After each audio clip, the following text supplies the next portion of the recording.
Hola chicos, hola, hola Migue, hola Anthony Blake, muy buenas, menudo follón. Muchas gracias. Pues yo no sé cuál era el problema del otro lado, pero aquí se me ve perfectamente. Muy buenas, queridos, sí. Oriol, ¿qué tal? Buenas, Peter, Valentini. Bueno, pues Nain, a ver si se me engancha por el otro lado. Muy buenas. Hola, hola amigos, madre mía, cuánta gente. Hola Daniel,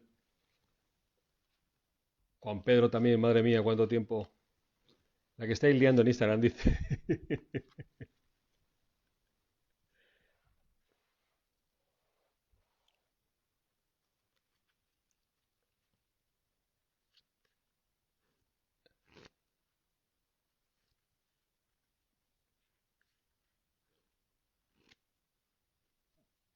Bueno, parece que ya me...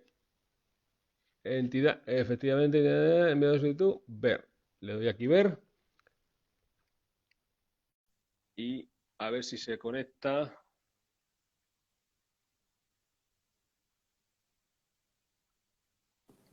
Hola, Hombre, hombre ahora amigo, sí, amigo. ahora Perfecto. sí. Pues no Es sé la cuál, primera vez que estoy del lado de abajo. pues mira, Esto es no está mal, pero que no sé cuál es la razón, ¿ves? Ahora sí funciona, o sea, y no he hecho un nada. misterio, no sabemos. No tengo ni idea. Veremos después cómo hago para que esto poder descargarlo. De alguna forma se debe poder, me imagino. Bueno, nunca estuve, es la primera vez en 50 y pico de programas. Vamos a darle tiempo a la gente a que se una. En que Sí. yo estoy del lado de abajo, nunca me había pasado. Bueno, se te ve la cara más prolija vos ahí del lado de arriba. Bueno, Así que pongo aquí esto. Ahí está, va a estar más ahí cómodo. está. Bueno, bienvenido. Me siento raro porque mientras la gente dice lo lograron, costó, pero bueno, ahí está.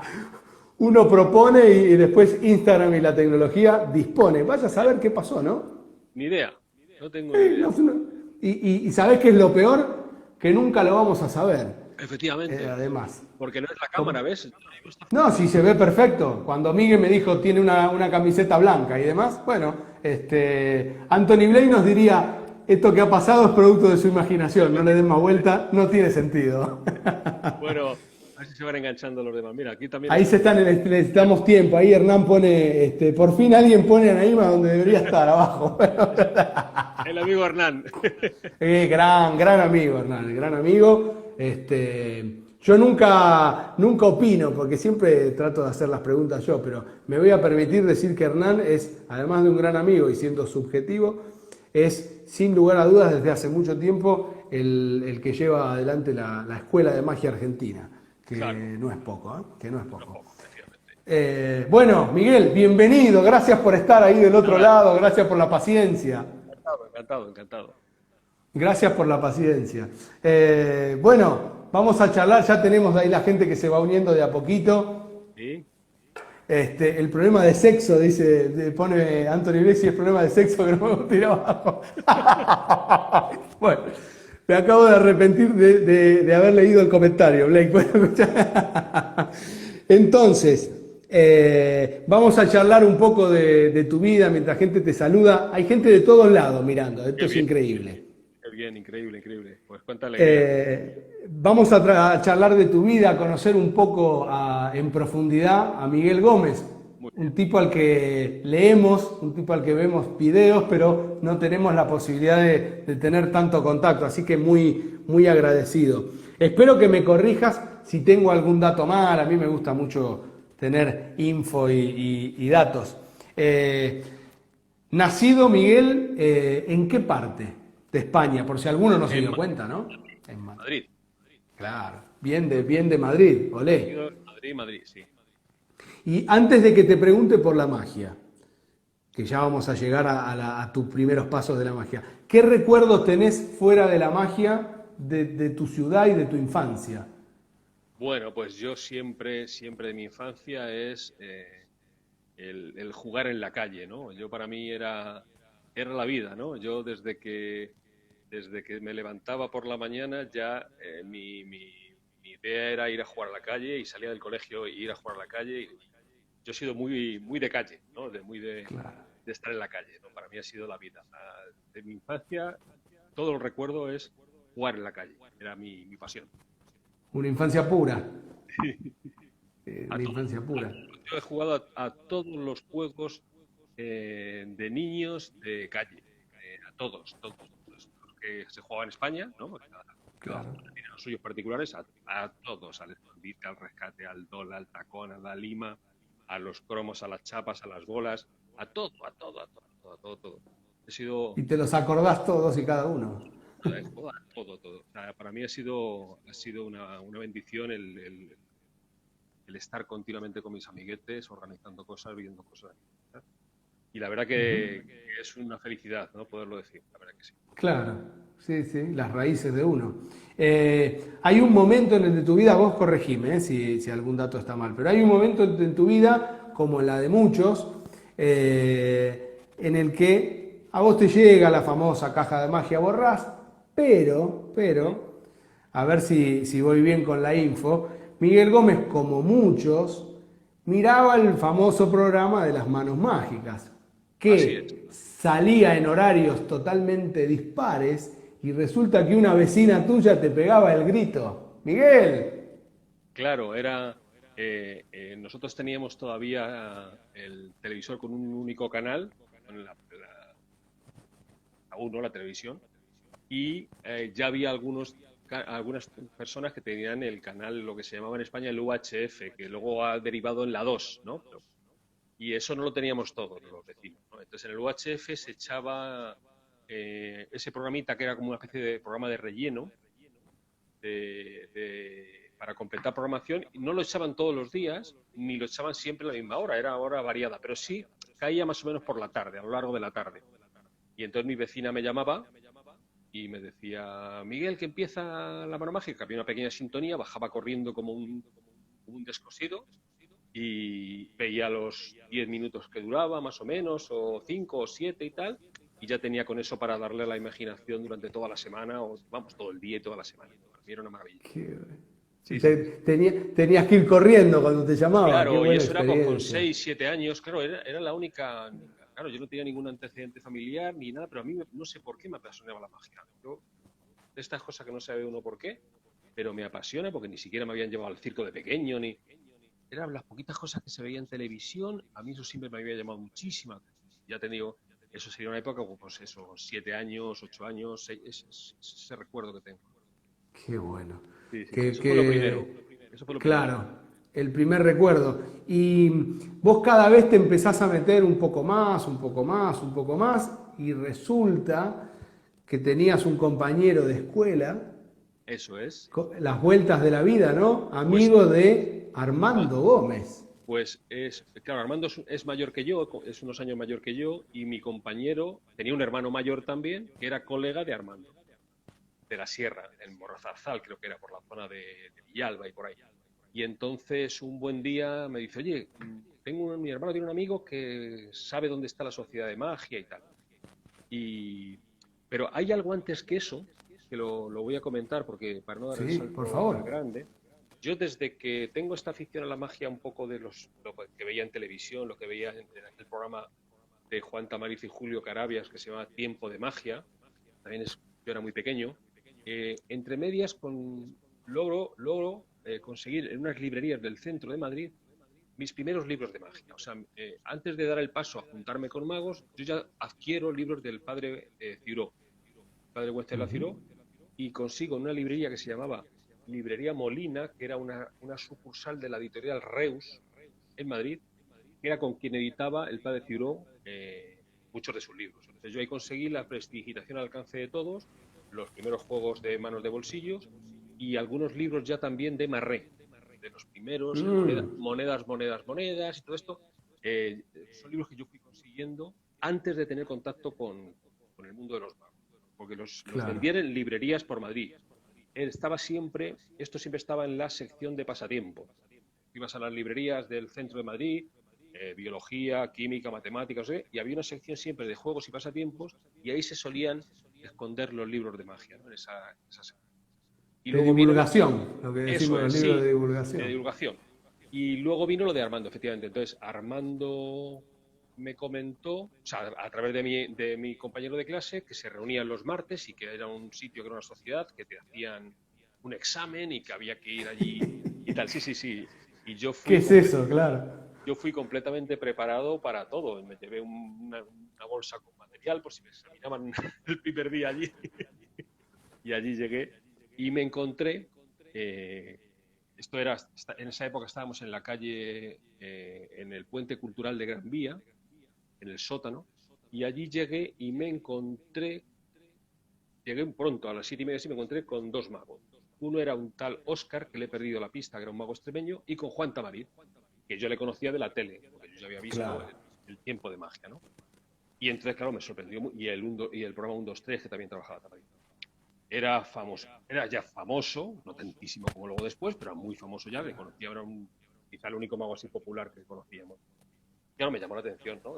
Y hablé con Juan, vengo aquí, me lo han dicho un amigo que se llama Armando. Armando yo no le conocía, le conocí ese día, pero yo no le conocía de antes. Y ese fue mi primer contacto ya con el mundo de magos, ¿no? Hasta entonces yo no conocía ningún mago, pude compartir, me tiré, pues eso, desde los 6, 7, 8 años sin conocer ningún mago, ¿no? Formato, Solo. claro, claro, solo, Autodidacta. solamente eso. Y, Porque además pasaba una cosa muy curiosa, lo digo como curiosidad de entonces, ¿no? Para sí, comparar, sobre todo para la gente joven, ¿no? Que los libros de Ciuró eran unos libros maravillosos. No sé si allí en Argentina se han divulgado mucho los sí, libros de claro, Ciuró. cómo no. Sí, por supuesto. Pues, pues tenían una cosa muy buena, y eran libros muy completos, te dan una información muy completa, aparte de la propia magia, pues te daban dirección completa no solamente de la nomenclatura de los magos, la terminología, siempre tenían una pequeña historia, resumen de historia de la magia, consejos, y luego Ujú. había una parte que era direcciones de las sociedades y de las tiendas de magia.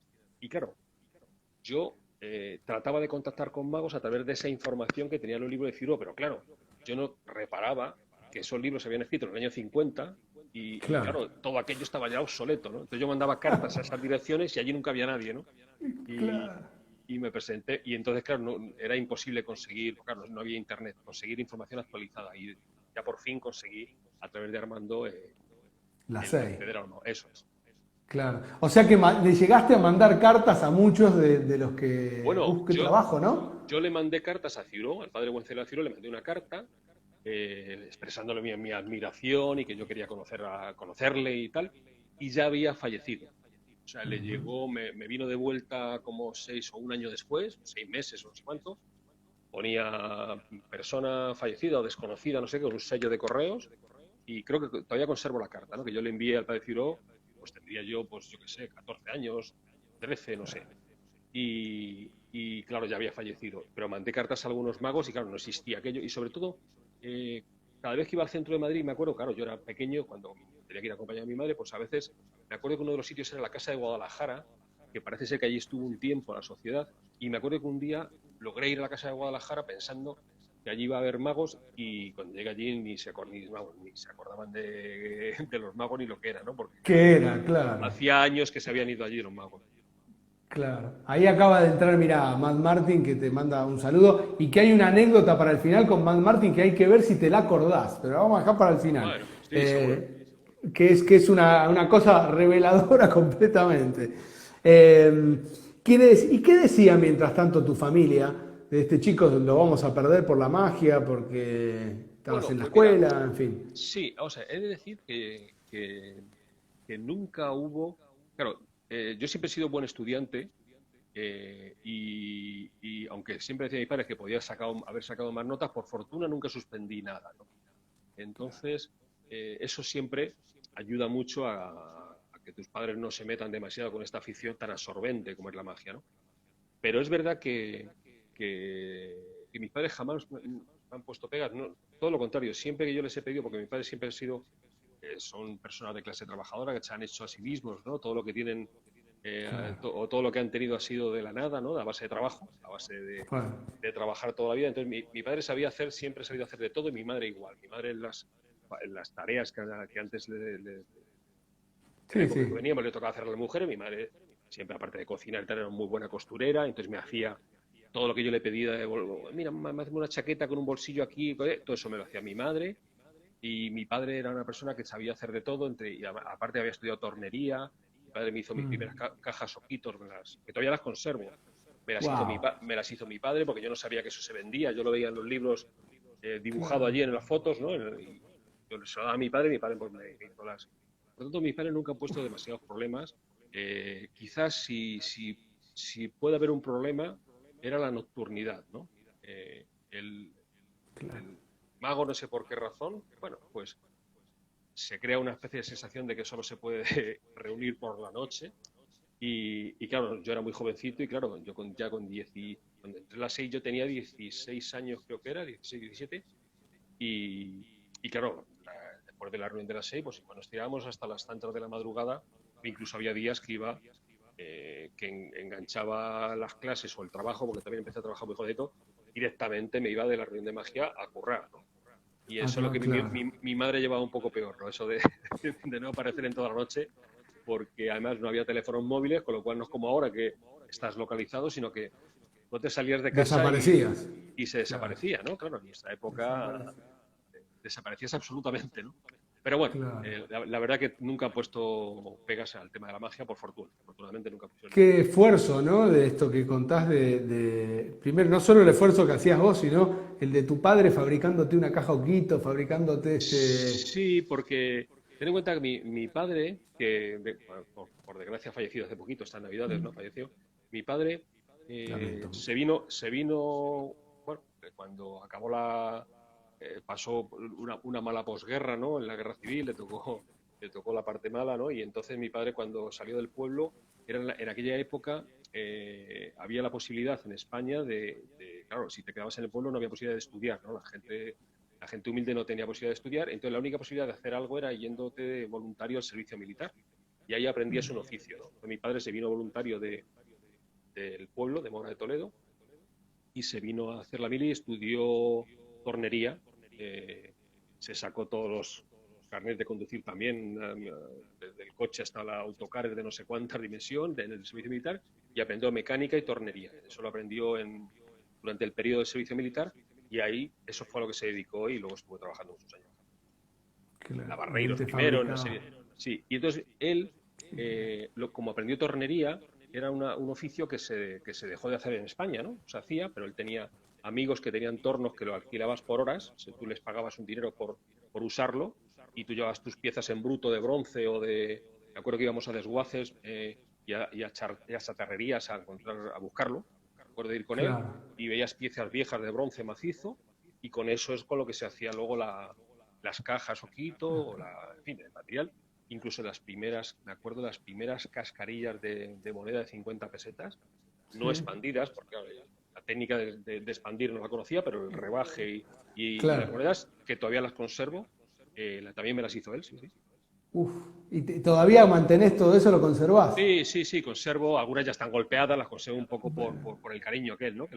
Tenés que Tengo subir ahí. alguna foto de eso, tenés que subir alguna Sí, bueno, foto, de caja ¿no? Oquito sí he subido alguna vez, sí, pues lo subiré porque la verdad que lo tengo Claro. guardado y tengo caja Oquito de moneda de 50 pesetas, de moneda de 25 pesetas hechas por él, caja Boxton, todas las cajas que se podía me las fabricó él en bronce, y cascarillas yo creo que conservo todavía algunas de 50 y de no sé si de 25.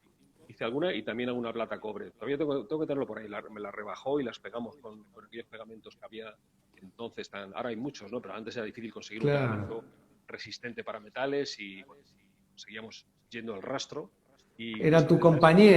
tu compañero era, claro, tu compañero mágico. Acá Sí, nosotros decimos compinche, tu ya, compinche, sí. tu como asociado. Dalvi dice que él te puede cuidar todas esas cosas y Hernán Macaño pregunta si te hizo cubiletes. No sé si te habrá hecho cubiletes. Cubiletes no, porque yo además, Mucho trabajo era. no sé si hubiese sido al final posible, pero cuando yo empecé, eh, los libros, por lo menos los que yo conseguía, no está, no, Claro, había no una había pequeña, eso. había una pequeña reseña en el libro de Ciro de los vasos, y entonces eran más que cubiletes, eran una especie de Vas. vasos, que eso sí los conseguí, unos vasos de plástico, me acuerdo, que eran apilables, que los teníamos para cuando íbamos de excursión. Esos me servían para hacer Claro. cubiletes, pero eran de plástico. Pero yo no tenía todavía, no había conseguido ningún libro de Verne ni nada. Claro, esos libros entonces todavía no era fácil conseguir. Y no había visto ninguna foto de Cubilete, pero estoy seguro que si lo hubiese Te visto, los hubiera hecho. seguro, Qué seguro, bueno. seguro, seguro. Y entonces hay un momento al que a través de Armando Gómez, por el que Eso es. seguís vinculado hasta el día de hoy, por si hay algún despistado, porque varios me lo han preguntado, no tiene nada que no son hermanos, pues hay mucha No, gente que no, dice, no, no, son no. hermanos, no, no son hermanos, no tiene nada que No, no, ver, no. se llaman Gómez, pero nada más, Gómez, nada más. Ha sido nada más, casualidad de la vida. Somos como hermanos, claro. eso sí, pero no somos hermanos. Bueno, pero a veces es mejor elegirlos que tenerlos Efectivamente. de sangre, ¿no? Eh, Llegás a través de él a las 6, ¿no? Eso es. ¿Qué te pasa cuando ves todo eso, ¿no? Todo ese mundo Claro, eso nuevo. es. O sea, eso es una especie de. Claro, son sensaciones. Claro, con el paso del tiempo, eso, claro, es una sensación de que de repente has entrado en el mundo que tú llevas tanto tiempo esperando, ¿no? O sea, porque claro, la información hasta entonces te llegaban menos que con cuentagotas, ¿no? Porque ya digo, era dificilísimo conseguir material nuevo, dificilísimo ver un mago, ¿no? Para un chaval joven era Claro. casi imposible ver un mago, ¿no? Y menos un mago de magia de cerca, o sea, era imposible. Y entonces de repente llegas allí y aquello que has leído en algún libro, y yo ya tenía, como os he dicho antes, yo tenía mis libros ya de tanto los de la editorial Marré como de Ciro, Ujú. de repente lo ves allí todas las semanas, y además encima, claro, yo no era consciente entonces, ¿no? Pues allí estaban todas las semanas, pues, Tito Antón, Juan Tamariz, eh, bueno, Antonio Ferragut y Camilo vinieron un poquito después, pero también iban bastante, Ramón Varela, y por supuesto la persona que más me impactó y me llegó, que fue Arturo Dascari. Entonces, claro, eso lo veías cada semana, ¿no? Gabriel Moreno, en fin, todos los magos de entonces, Alfredo Florensa. Claro, bueno, había oído en alguno de ellos hablar de ellos en los libros de magia, pero yo no era muy consciente de qué Claro. significaban todos estos magos a nivel mundial, ¿no? Es decir, la referencia que eran y la escuela que había ahí, de la que uno participa casi sin darse cuenta, ¿no? Porque al final enseñan de esa forma y uno entiende que todo el mundo aprende magia de esa forma. Con el tiempo te das cuenta que no, que has sido un afortunado y que no todo el mundo tiene la fortuna de aprender magia de esa manera. Pero yo pensé que esa era Claro. la forma que había en todos los lugares de aprender magia, con lo cual casi no eres consciente de lo que tienes y no lo valoras como ahora con la perspectiva del tiempo lo puedo valorar, ¿no? Ujú. Claro, en ese momento no, pero con el paso del tiempo, eh, todo el grupo, tu generación, incluso Claro. las anteriores, ¿no? Pero tu generación, al día de hoy, ¿son conscientes de lo que implica decir la SEI, de lo que implica decir la Escuela Mágica de Madrid, del peso que eso tiene en el mundo nuestro? Yo creo que sí. Hombre, vamos a ver, la generación aquella, muchos se han quedado en el camino por circunstancias personales Ujú. de hijos, trabajo. Claro, muchos conocemos a los magos de ahora, pero hay, y todavía con algunos tengo en contacto, magos maravillosos que nadie conoce, que son de esa época también, y que hacen una magia extraordinaria en petit comité. Y yo creo que eh, digamos que se juntaron dos cosas que hay que saberlas delimitar. Una era la Ujú. SEI, y cuando yo entro en la SEI, eh, entro justo, más o menos, año arriba, año abajo, justo en la época del aperturismo. Hay una apertura y hay una nueva manera de entender la asociación, porque yo eso me enteré después, ¿no? Claro, yo cuando llegué allí la gente te explicaba, te ibas a un corrillo y te contaban cosas y tal. Yo pensé que siempre había sido así, pero magos de que llevaban No, claro. un poquito más tiempo que yo, a lo mejor llevan un par de años más que yo, me decían, no, no, eso antes no era así. Hace 2 años tú te acercabas a un grupo y la gente guardaba las cartas y se daba Duro, la vuelta. claro. Había mucho secretismo, con lo cual tuve también la fortuna de entrar en un momento de aperturismo. Y en paralelo con eso, que yo no era consciente, estaba la Escuela Mágica de Madrid, que es una cosa independiente de la SEI. Claro. Lo que pasa es que hay una coincidencia en muchos de sus miembros, además de ser de la Escuela Mágica de Madrid, eran socios de la SEI que nos veíamos todas las semanas. Por tanto, es verdad que Claro. en muchos casos todo se solapa, ¿no? Ujú. Pero no era exactamente lo mismo y esto era una especie de corriente de pensamiento que, bueno, con aquel Claro, manifiesto de la Escuela Mágica de Madrid, con todo lo que ha llegado claro, después, y sobre todo centrado en la cartomagia, ¿no? Y por bueno, y supuesto. la 6 de Madrid luego había, claro, la 6 de Madrid tiene, aparte de los maestros que conocemos, pero realmente la vida de la 6 de Madrid, en mi opinión, se debe a grandes seístas, ¿no? A personas que están ahí todas las semanas con una vocación altruista de enseñar, como para mí el grandísimo ejemplo de don Alfredo Florensa, ¿no? Alfredo Florensa, una persona absolutamente desinteresada para enseñar, ha escrito montones de libros, eh, Ujú. personas como Pepe Puchol, que aunque él estaba en la parte de la escuela, pero iba allí todas las semanas y donó su biblioteca completísima a la Fundación Juan Mars, que era también un seísta. eh, Estaba también Pedro Ruiz, que ha fallecido recientemente, otro seísta, muy amigo también de Pepe Puchol. O sea, hay muchos que no son conocidos, que eran un Claro, poco quizás los que creaban ese ambiente, esa que Ramón Varela, sostenían, claro, claro, que Ramón sostenían. Varela, que muchos le conoceréis por el libro que hizo con Juan de Truque y Cartomagia. Ramón Varela era un seísta, estaba todo el día allí metido en la seis, contándote cosas de Claro. monedas, de cartas trucadas, claro, de su experiencia, ¿no?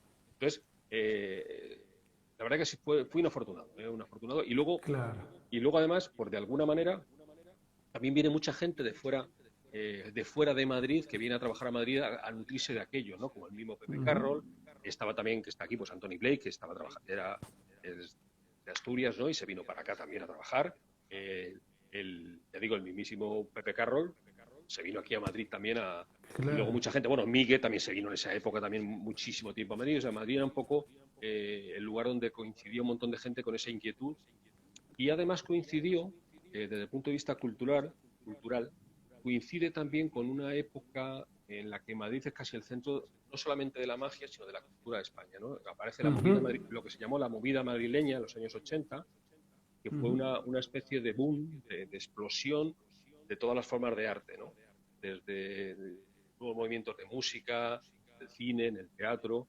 Se vivía mucho en la calle, muchísimo en la calle, había mucha actividad y la verdad que Madrid era un sitio en el que todo el mundo era bien acogido y además se nutría de esa explosión de variantes de arte de todo tipo. Se rompió un poco con la ortodoxia tradicional y hubo muchos movimientos, ¿no? Y también Ujú. coincidió con esa época, con lo cual Claro. fue maravilloso, ¿no? Yo siempre digo que tiene una fortuna que ha coincidido que nos tocó vivir esa época tan bonita, ¿no? Ahora tiene Ujú. la de hoy tiene otras cosas, ¿no? Pero aquella fue un Claro. momento impresionante, ¿no? Sí, sí, Impresionante. sí. Lo nombraste a Camilo, el otro día le decía cuando hicimos el café virtual con él, ese grupo denominado los de la Quinta del 43, Claro. ¿no? Claro, esa es la generación, claro, son mayores que nosotros y son claro.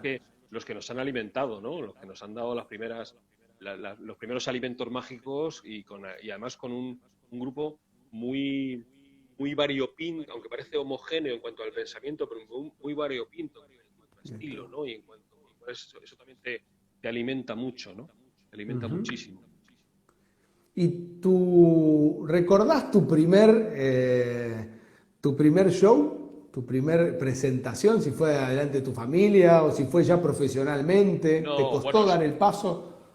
mi primer show fue en el colegio. Yo era el mago te estoy hablando pues con 9, 10 años. Yo hacíamos, bueno, ten en cuenta que yo en esa época en España la mayoría estudiábamos en colegios de curas, ¿no? Yo empecé a estudiar, todavía vivía Franco, ¿no? En la dictadura, y en mi barrio solo había colegios de curas para los chicos y de monjas para las chicas. Para la chica. Y los primeros colegios laicos fueron un poco después. En mi barrio, estoy hablando de mi barrio, yo era el barrio de Usera, nací en el barrio de Usera, un barrio céntrico de Madrid. Bueno, céntrico hoy, antes era casi un poco del extrarradio, pero bueno, hoy se puede decir casi que es céntrico, ¿no?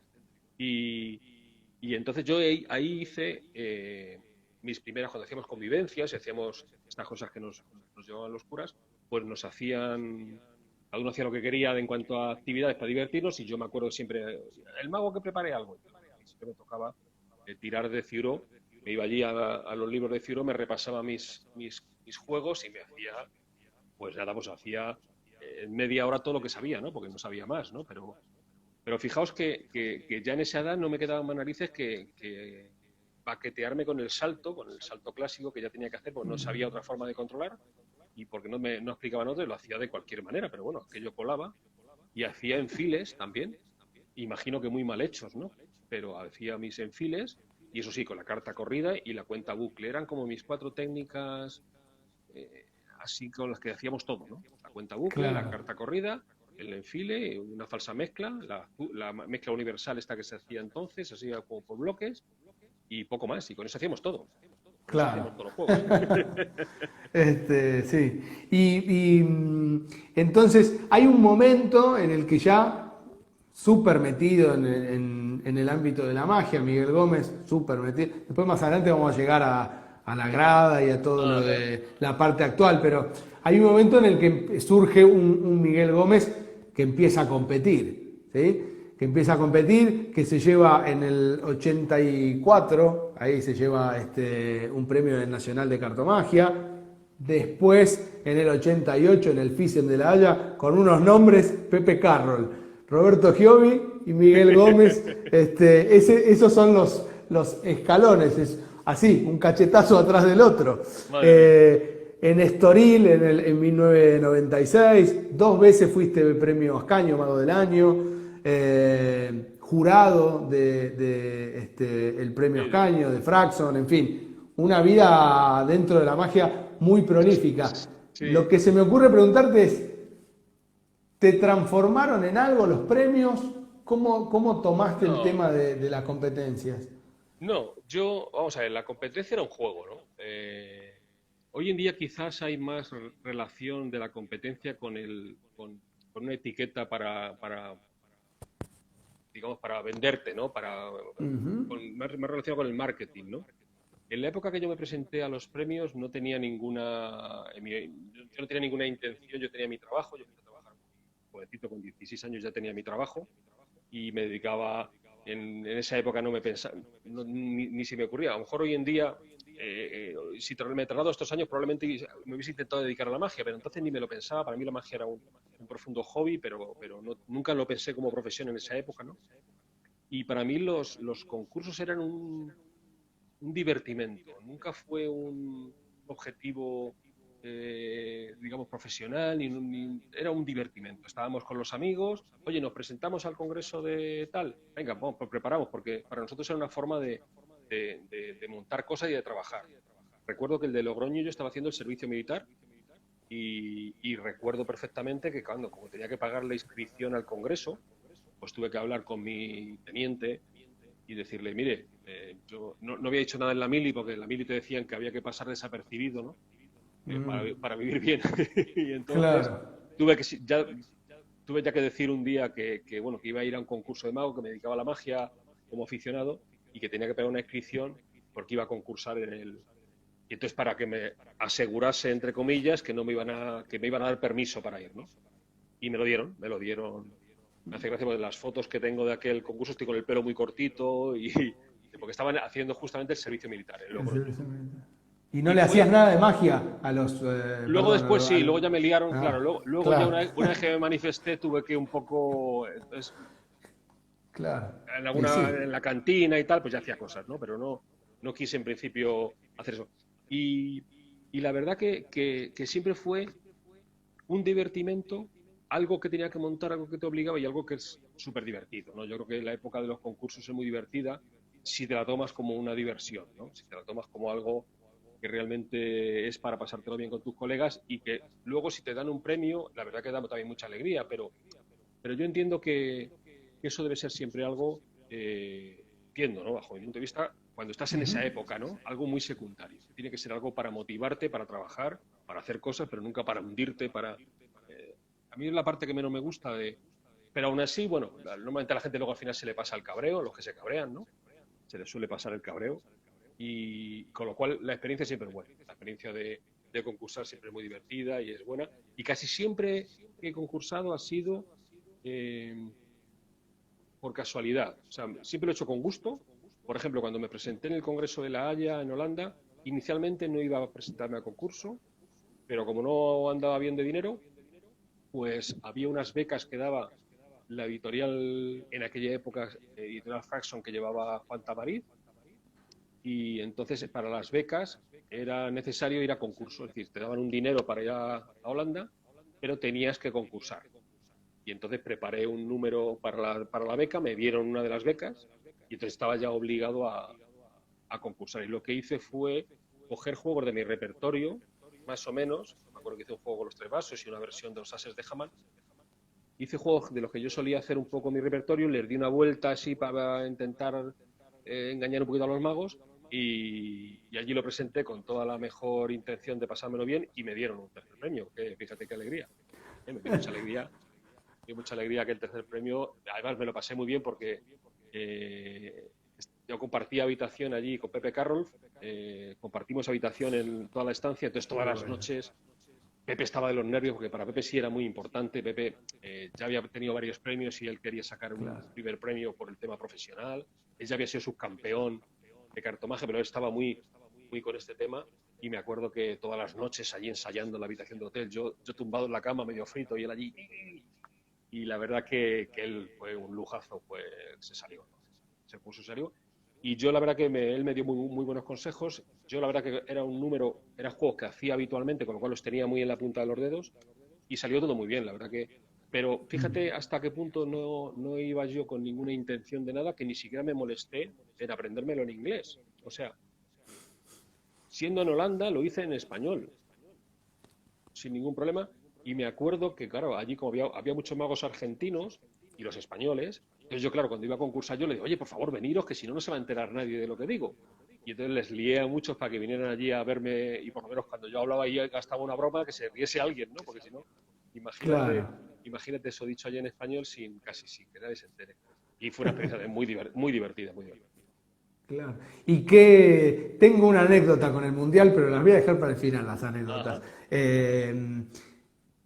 Dos cosas que te quiero preguntar con respecto a los premios. La primera, ¿qué dijo tu familia, tu papá, ese que te hacía, te torneaba las cajitas Oquito, y tu mamá, que te cosía los bolsillos y todas estas cosas? ¿Qué dijeron cuando volvió el hijo con un premio de un mundial? Ya llevabas ganado varios premios, pero ¿qué sensaciones? Pues mira, te voy a decir la verdad, o sea, les dio alegría, pero no, nunca han sido, o sea, oye, venga, que mañana hay que currar, ¿no? O sea, nunca, nunca ha sido un parón. Oye, qué bien, qué alegría, joder, y eso, pero eso es importante y tal. O sea, yo tampoco era muy consciente de si eso tiene mucho valor o no. Hombre, sí, pues una alegría inicial de, oye, va, que manda un premio y tal, pero oye, venga, que mañana hay que ir a currar o sea, no, Ujú. y yo tampoco me lo he tomado muy, sinceramente, ¿eh? Muchas veces es más la gente, a veces tienes un poco la sensación de que la gente te mira un poco distinto, ¿no? Y tú tienes un poco miedo a pensar, oye, yo no quiero cambiar en nada. De hecho, seguí con mis mismos amigos y básicamente no cambié mucho mi entorno de la SEI exactamente igual. Tampoco, o sea, un premio es una etapa, es un reconocimiento de tus colegas a un trabajo que tú has hecho, pero que ese día estuviste especialmente acorde a lo que el jurado le pareció, que el día de antes eras el mismo y el día después eres los premios al final dan alegría, pero si no tienes un bagaje, si no tienes un trabajo y continúas con el trabajo, el premio se queda ahí y no sirve para nada. Yo conozco cientos y cientos de magos premiados que no sé dónde están y nadie sabe dónde están. O sea, un premio, bueno, pero tampoco tiene tanta importancia, ¿eh? Sinceramente, ¿eh? Lo digo, no es una falsa Claro. modestia. Quiero decir que el premio solo sirve si realmente luego le vas a dar una continuidad al trabajo, ¿no? Ujú. Bueno, y te mantienes y tienes ese afán, ¿no? Pero el pensar que conseguir un premio ya está, pues no. Te vale, hombre, sí, a lo mejor el año ese y el año siguiente te llaman de muchos sitios para trabajar en un congreso, a dar conferencias y tal, pero poco más, ¿eh? Poco más, no tiene mucha más trascendencia. Eso sí, yo siempre recomiendo que la gente concurse y vaya a los congresos porque es muy divertido y te sirve para trabajar un material con una cierta organización, con una medida en tiempo con unas normas que hay que seguir, que eso es, y entonces te obliga a una disciplina que creo que es buena, ¿no? Que creo que está muy bien saber que hay una forma de trabajar en magia, como en otras artes, que es bajo una directriz, que tú no puedes, si te dicen que hagas 10 minutos, tú no puedes hacer 20, tú no puedes, tienes que hacer 10 en una gala, son 10 porque tienes otros compañeros a tu alrededor. Pueden ser 12, pueden ser 9, pero no pueden ser 25, ¿no? Porque tienes unos compañeros al lado que les tienes que respetar y todo eso el concurso te obliga a hacerlo. Y creo que eso está bien, entender esa parte, un poco de disciplina que tiene la magia como arte, pero bueno, un poco de esa pequeña disciplina, creo que es bueno porque te ayuda a aprender a trabajar en privado. En fin, a mí me parece que es una cosa siempre buena en los concursos. Claro. A ver, hablando un poco de tu carrera, de tu trayectoria y demás, no quiero dejar fuera del tintero el famoso programa con Juan Tamariz Ajá. de Magia Potagia, que acá todos los magos de Argentina y de habla hispana, todos los hemos visto y los vemos, y se sigue viendo, a través de cassette, de videos, de YouTube, en fin, donde está. Y quizá muchos no saben, en España todo el mundo lo sabe, pero acá creo que pocos saben, no lo sé, que las cortinas, esos entre corte y corte que aparecían, eran las manos de Miguel Gómez. Entonces, quiero que cuentes, porque Sí. quien te ve hacer magia ve, hay unas manos muy especiales, hay una dialéctica en esas manos muy especial, hay un lenguaje muy especial. Pues, pues te cuento, esto surge cuando se va a hacer el programa Magia Potagia.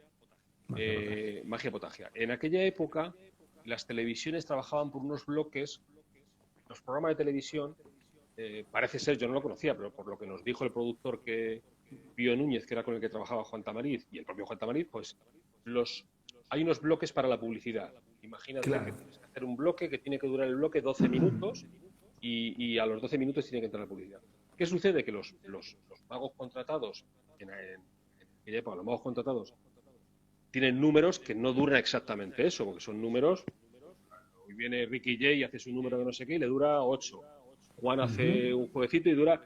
Entonces, necesitaban algo para completar todos esos tiempos. Y entonces Juan dijo, vamos a hacer unas cortinillas que son muy bonitas y tal. Y entonces nos reunió a Joaquín Navajas y a mí, y entonces, y el propio Juan, luego después, y entonces preparamos un montón de material para poder grabar. Y de ese material, pues seleccionamos una serie de juegos. Eso se hizo cuando el programa Chanta Tachan. Perdón, Claro. Magia Potagia. Magia Potagia antes de. Eso es. Con lo cual quedó aquello grabado y quedó fantástico, ¿no? Grabamos, la realidad que fue algo especial, porque tenías que trabajar en una posición de manos muy complicada para no meter la cabeza, había una toma cenital, en fin, tenías que marcar muy bien el tapete para no salirte de ese plano, ¿no? Porque Juan quería que fuesen muy de primer plano, muy de Perfecto, primer plano. claro. Y claro, y es muy difícil trabajar en primer plano, ¿no? Es muy difícil, tienes que ensayar mucho porque tiene que haber una coreografía de las manos, te obliga a una estética que tienes que manejar muy bien bueno, y aquello quedó muy bien. Y en aquella ocasión, ni Joaquín ni yo salimos en el programa, digamos que se nos viera. Eso sí, me acuerdo de los títulos de crédito, siempre ponía al final y las manos mágicas de Miguel Gómez y Joaquín Navaja, ¿no? Salimos ahí. Años después surge el programa de Chan Tata Chan. Y entonces el productor y el propio Juan les gustó tanto aquello que hicimos que dicen, oye, tenemos que volver a hacer eso de las cortinillas porque quedó muy bien, gustó mucho y para nosotros es muy útil para completar todos esos tiempos, ¿no? Porque las cortinillas iban desde 15 segundos hasta máximo creo que eran 30 o 35, o sea, había un margen que no nos podíamos pasar en un sentido y en otro. Y volvimos a grabar otro montón de cortinillas para ese programa. Y además de eso también hicimos una intervención como artistas, digamos, ¿no? También, además de Claro. eso, hicimos una intervención como artistas, esto ya fue en el Chanto de Chan. Y la verdad que fue una experiencia divertidísima, nos lo pasamos genial y aprendimos mucho, ¿no? Yo aprendí muchísimo de cuidar mucho la estética de lo que sucede con las manos y en el tapete, ¿no? Ya en aquella época que ahora se tiene muy en cuenta, sobre todo por la magia en YouTube y en televisión, pero entonces no era lo normal, ¿no? Y la verdad que yo ahí de ese tema aprendí muchísimo. Aprendí también mucho, que lo tenía ya de antes, ¿no? Yo creo que por eso Juan nos escogió, Joaquín, a mí, porque estábamos muy obsesionados con la perfección técnica, ¿no? Es decir, Mm. eh, sabíamos que la magia tenía que ser, aunque la gente no te mire las manos directamente, pero tiene que ser muy perfecta técnicamente para que aunque te miren en las manos, aquello no se vea nada, ¿no? Entonces, dado que teníamos ya esa preocupación de siempre, casi innata, ¿no? Pues encajó muy bien aquello para poderlo hacer con una relativa facilidad. De hecho, lo grabamos todo me parece, en un par de sesiones, ¿no? La verdad que Eso te teníamos... quería preguntar, fue así, de un tirón, digamos, que lo Sí, sacaron. bueno, a lo mejor Wow. hubo que repetir alguna cosita porque nos metíamos mucho, a lo mejor se nos iba la mano, porque era Sí. difícil, ¿no? Juegos que estás acostumbrado a moverte, de repente estás encorsetado, ¿no? Y había cosas que nos costaba un poco, pero hubo que repetir poco relativamente, ¿eh? O sea, la verdad que la mayoría salió bastante bien a la primera y, hombre, hubo mucho ensayo previo, pero Ujú. nos costaron mucho las primeras porque, porque hasta que aprendimos los trucos de marcábamos con hilo si era un tapete verde, pues cogemos un hilo verde, ¿vale? Que tú sí lo ves en directo, pero que por pantalla no se ve, No. y te permitía establecer los límites del tapete visualmente muy bien. Todo eso lo aprendimos en las primeras grabaciones, porque claro, se nos iba, y entonces aprendimos esa serie de truquillos, ¿no? Y a partir de ahí ya Ujú. todo avanzó mucho mejor. Claro, quien ve. Quería que digas esto de las cortinas, porque quizás muchos no llegaban a ver la parte de los créditos al final y Ah, quizás no bueno, sabían que eran tus manos, ¿no? Entonces, sí. es un detalle. Alguien ponía más arriba que Magia Potagia era su niñez. Creo que un mago de aquí de Salta. Ah, Eh, mirá, ahora que estoy viendo un mensaje de Raleigh, porque esto a la hora automáticamente se corta y yo estoy tratando de seguirlo con el reloj, pero la única manera es la siguiente, el único que lo va a ver sos vos. Donde ajá. dice vivo, arriba de todo a la izquierda, Bueno, directo, hay un, sí. hay un cartelito que dice vivo. Aquí me pone a mí directo, pero Bueno, es lo mismo. sí, si vos tocas ahí donde dice directo, cambia esa palabra y aparece un reloj. Toco ahora, ¿no? Sí, tócalo. 47:16. Ahí está, quería saber eso, porque a la hora se corta solo, nos volvemos a conectar para seguir charlando, pero que a la hora se corta. Y un detalle fundamental, que claro, esto siempre lo hago yo. Menos mal que me avisó Daniel Rale, que está siempre pendiente, mi amigo Daniel. Cuando termina la transmisión, ¿Sí? te va a aparecer, esto vendría a ser el backstage, porque esto la gente no lo ve, pero te va a aparecer cuánta gente lo vio, que ahí te vas a asombrar, te va a aparecer abajo una leyenda que dice Ajá. compartir en IGTV, que es Instagram TV, y abajo te va a aparecer eliminar. Por favor, no pongas eliminar, Ah, vale. pone compartir en Instagram TV y le vas a tener que poner un título que puede ser una letra, le escribís una letra y después te dice publicar. ¿Sí? Porque si le pones eliminar se borra, nos morimos. Vale, vale, vale, vale, vale. Que queríamos. ¿Sí? O sea, te va a aparecer la cantidad de gente que lo vio, te va a aparecer Eso en cuanto llegue la hora, ¿no? cuando llegue la hora, sí. Vos en cualquier momento podés poner finalizar ahora, pero cuando termine la hora que se corte, te va a aparecer ese cuadradito blanco que dice cuánta gente lo vio. Si lo querés compartir en Instagram TV, que es justamente ahí donde hay que compartirlo, o eliminar, que no apretes eliminar. Vale. ¿Y luego qué hacemos? ¿Vuelvo a conectar? Y Cuando llegue la te hora. volvés a conectar y nos volvemos a sumar, Estupendo. porque pasa el tiempo, pasa volando y se corta solo a la hora. Vale. Menos mal que me Me avisó Raleigh. avisó Daniel. Claro, porque yo siempre lo estoy mirando y ahora lo iba controlando con el reloj, pero iba a perder la cuenta. Entonces, esas manos mágicas es un detalle que hay que resaltar. Quien te ve hacer magia ve unas coreografías tan exhaustivas, tan puntillosas. Entonces, la pregunta que tengo para hacerte es, ¿son producto, por supuesto, de puro ensayo, de pura darle y darle, o hay también algo ya en las manos de Miguel Gómez que ya nacieron con él? Bueno, como te he dicho, cuando yo entro en la SEI y claro, una de las personas con las que comparto prácticamente todas las horas de que estoy allí, pues es con Arturo Gascani, ¿no? Y Arturo Claro. Gascani tiene una forma de mover las manos maravillosa, ¿no? Entonces, para mí es como la forma normal de manejar las cosas. Es verdad que luego hay otros magos que están con él y no hacen eso. Pues yo me encajó muy bien con mi manera de hacer. Es verdad que yo siempre he sido bastante cuidadoso en ese tipo de cosas, de siempre, ¿no?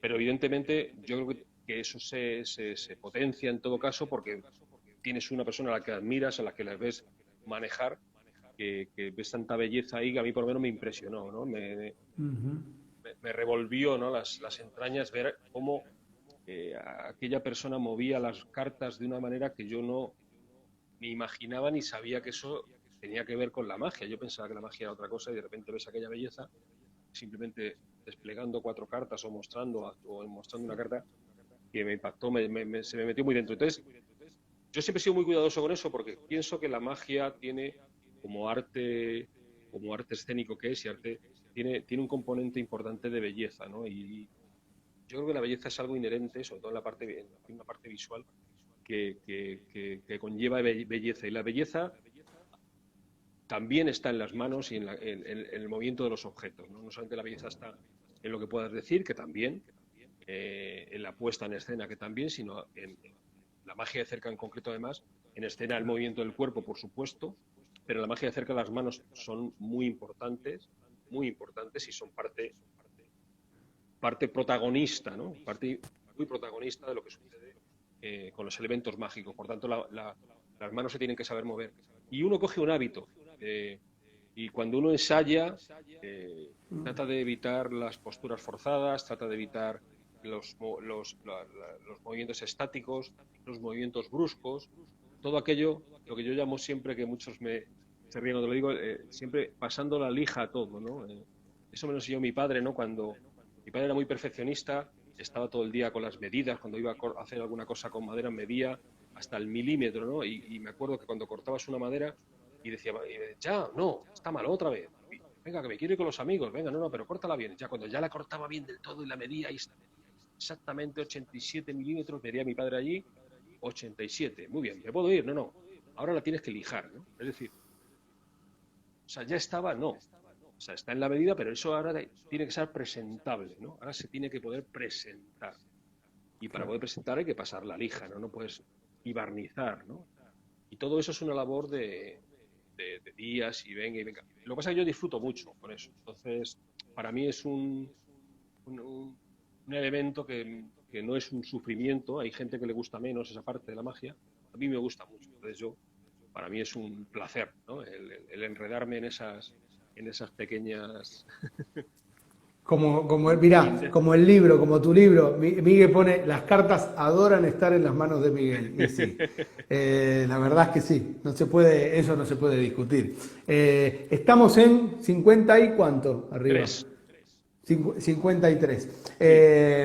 Te quiero preguntar, pero se va a cortar antes porque va a llevar tiempo. En el año 2008, ¿sí? La Comunidad Mágica tiene la fortuna, la suerte de contar con tu bibliografía, de contar con tu libro, El placer de la magia. Y no puedo dejar pasar la oportunidad para preguntarte, ¿qué intenta un mago como vos, un técnico tan supremo como vos, al brindar su libro? O sea, ¿qué intentás trasladarnos a nosotros que te podemos leer con tu libro? Bueno, la idea yo siempre digo lo mismo y me pasa, ¿no? Y a mucha gente le debo cosas escritas porque no, digamos, quizá de todas las actividades de la magia, la que menos me seduce, la que hago de forma más forzada es escribir, ¿no? Escribir es una tarea, quizá también por ese componente perfeccionista que tengo, ¿no? Es una tarea muy difícil y hay que saberla hacer bien. Y yo eso no por lo menos mi tiempo hasta ahora que tengo tanto lío, tengo muy poquito tiempo, ¿no? Y tengo que, digamos, tengo que aprovecharlo muy bien. Esa parte es la que siempre dejo para el final. Pero es verdad que también tienes una cierta obligación con la gente que te requiere cosas y sobre todo gracias a Laura, ¿no? Que me insistió, Laura Vilés, ¿no? Que me decía, Miguel, tienes que escribir un libro, yo quiero tener bibliografía tuya en mi catálogo y tal. Y entonces yo le dije, vale, pero eso lo haremos. Digo, pero yo no tengo tiempo. Si pones a alguien que lo escriba, nos reunimos, vamos grabando, revisando, no sé qué. ¿Sabe? Y entonces, claro, lo hizo con Luigi, con Luis Alberto Iglesias, que es un fantástico escritor, ¿no? De magia. Y lo hicimos juntos, ¿no? Como coautores del libro. Y nos reunimos un montón de días, nos estuvimos grabando, revisando. Y entonces Luis hizo aquel trabajo magnífico, ¿no? El objetivo del libro, a mí lo que me apetecía era un poco que la gente me conociera, ¿no? Porque realmente material, bueno, elegimos ese material, hay muchísimo, muchísimo material mío que no está publicado, a ver si algún día tengo tiempo y me pongo y lo publico, pero lo que quería era dar una pequeña pincelada de lo que yo era, de cómo soy yo, de cómo me gustan las cosas, de cómo, incluso quería un vídeo muy personal, muy de cosas personales, porque yo siempre siempre he echado de menos en los libros de los autores antiguos el no tener un vídeo de ellos contando cosas, ¿no? Entonces a mí me apetecía mucho esa parte, ¿no? Que fuese un poco, en la parte del vídeo, que se viese un poco los elementos por los que en donde yo he estado, donde yo he trabajado, qué es lo que me gusta, mi familia, un poco así. Y luego en el libro un poco plasmar pues un poquito de todas mis etapas de magia, desde cuando yo empezaba juegos más sencillos, pero ya evolucionados con la experiencia, juegos un poquito de salón, porque también hay una época en la que trabajé en los pubs, las salas, digamos, de Sí, copas sí, en sí. Madrid. Y luego una parte más técnica, que es quizá la que la gente siempre espera más de mí. Bueno, también puse ahí una pincelada de elementos técnicos y luego rutinas bien construidas también, que es como me gusta, que son la mayoría de las que suelo hacer, pero bueno, ahí metimos momentos especiales como rutina que sigo haciendo muchísimo y me apasiona. Luego como elemento de cómo construir una rutina más compleja, más elaborada, con una presentación y tal. Un poco darme a conocer, dar a conocer un poquito mi magia y ahí estaba el objetivo, ¿no? Ahora se ha traducido también al inglés, este año pasado ya está en inglés, con Qué lo cual, bueno. bueno, pues, muy bien. Y me da mucha alegría cuando la gente me pregunta, hay cosas del libro que ya ni me acuerdo, tengo que volver a mirar porque, claro, lo escribí hace tanto que muchas ya las he cambiado, ¿no? Hay cosas que ya he cambiado, ¿no? Que eso es otro de los problemas cuando vas a escribir, que hay cosas que sabes que no están todas perfectas, ¿no? Y entonces las tienes que escribir, claro, porque si tienes que escribirlo hoy, tiene que estar como está. Pero dices, qué pena, porque esto todavía no está perfecto, pero bueno, venga, va ahí, y claro, hay cosas que cambiar después, ¿no? Incluso cosas que pensando que están perfectas, luego te das cuenta que no. Entonces dices, uy, esto yo que estaba tan contento, me he dado cuenta 5 años después que esto está mejor de esta manera, ¿no? Que la magia nunca está acabada, ¿no? Nunca hay un juego, la magia está en continua evolución, ¿no? Cada día hay que revisarse a sí mismo ¿por qué? Porque todos cambiamos. Al ser un arte interpretativo, yo no soy igual que cuando tenía 25 años, ¿no? Ni mis ritmos, ni mis presentaciones pueden ser iguales. Voy cambiando, ¿no? Y esos cambios tienen que adaptar mi magia a esos cambios. Pequeños, sutiles, pero hay cambios. Entonces, bueno, pues un poco ese es el objetivo del libro. Son 59.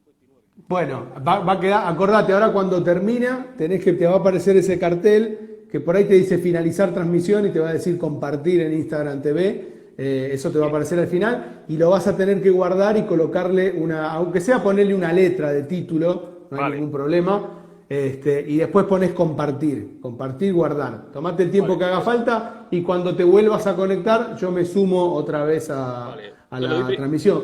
le doy finalizar entonces, ¿no? Cuando quieras puedes darle finalizar o que se corte mientras Blake estaba poniendo que Ah, vale. de la perfección nace el virtuosismo, ahí ya se me fue que sos un virtuoso, pero ahí está. Pero yo podría agregar que si para vos no encontrás la perfección, ¿qué nos queda a nosotros entonces? ¿Qué tenemos que hacer? Bueno, Bueno, bueno. cuando termina te va a aparecer ahí, te va a aparecer un cartel que dice quedan No, 20 espera, no. segundos, quedan Ah, 30. no. Bueno, no, queda un minuto. No, no, es que lo había visto mal. Queda un minuto todavía. O sea, fíjate, queda un minuto. Lo había mirado mal. Claro, yo siempre lo guardo. Lo fundamental es que lo guardes porque si no se borra es una picardía, ¿no? Sí, no te preocupes. Eh, Ahora lo eh, guardo. Pues, Le y bueno, vas y a luego, tener que poner un título en la parte de sí, ti. Le escribís tu nombre, cualquier cosa, o uno, vale, le pones el uno y chau. No hay eso es. ningún problema. Y a todos los que están ahí que se vuelvan a conectar, que Vale, seguimos charlando de la y luego, grada mágica, vamos a hablar un montón y de luego si cosas. quieres seguimos un poco, hablamos un poquito del libro Claro, también, un par de pinceladas sí, del libro y claro. continuamos luego, ¿vale? ¿Cómo no? ¿Cómo no? Muy Sí, sí, bien. sí. A Pues nada, ver. quedan 22 segundos. Bueno, Oye, ¿qué sí. tal? ¿Qué tiempo tienes allí? ¿Frío o calor? Acá hace mucho frío, Mucho frío. muchísimo frío, mucho frío, así que Aquí muchísimo calor ya. No, todavía allá no. No, muchísimo no, no. calor. No, no. Hace calor, pero no, no. Se está bien. Y ahora mismo, por ejemplo, se está fresco. Y tengo cerrada la ventana porque